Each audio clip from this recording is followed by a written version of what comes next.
The following story is taken from crownheights.info.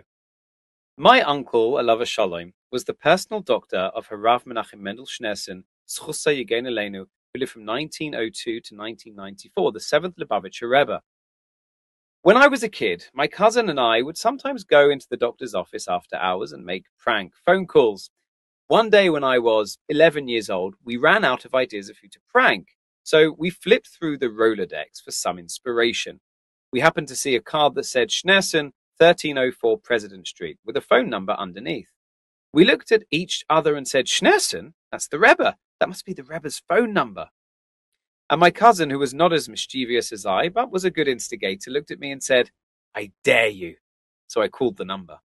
A sweet older woman answered the phone, and then I got scared. So I just made some animal noises into the phone for a few seconds and hung up.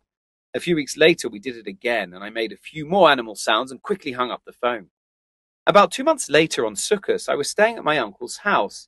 In the kitchen, there were two phones, a white phone, which was the general family phone, and a red phone, which was only meant for emergencies. Only a handful of the most important people in Crown Heights had the number to the red phone.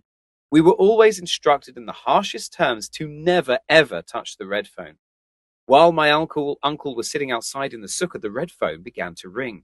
I decided to answer it, but I answered it like a fool, and in a high-pitched voice I said, Hello! A sweet older woman said, Oh, I'm sorry, I must have dialed the wrong number.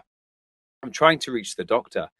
I said, This is the doctor's house. He is outside in the sukkah, and I'll go and get him for you. Who is calling, please? She said, This is Mrs. Schneerson from President Street. I went out to the sukkah and told my uncle that Mrs. Schneerson from President Street was on the red phone. He ran inside the house. 2 minutes later, he came outside, grabbed me by my shirt, lifted me off the ground, and he said, I warned you many times not to ever play games on the red phone. What's wrong with you? When people call the red phone, it can be a life or death emergency, and your silly jokes can delay someone from getting emergency medical help. I looked down at the floor and meekly said, Sorry. He said, Do you know who that was on the phone? I confidently replied, Yes, it was Mr. Schneerson from President Street. He said, Be quiet, wise guy. That was the Rebtzin on the phone. She called because she isn't feeling well, and I have to go over to her house to examine her. And you are coming with me because she wants to meet you. I was terrified because I thought I was going to be punished in ways that I couldn't even imagine. We started walking to the Rebtzin's house, and my uncle said, And how dare you make prank phone calls to the Rebtzin? Before I could even try to deny it, he said, She realized that you called her once as a goat and another time as a cow.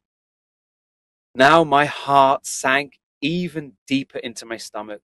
I knew I really blew it this time.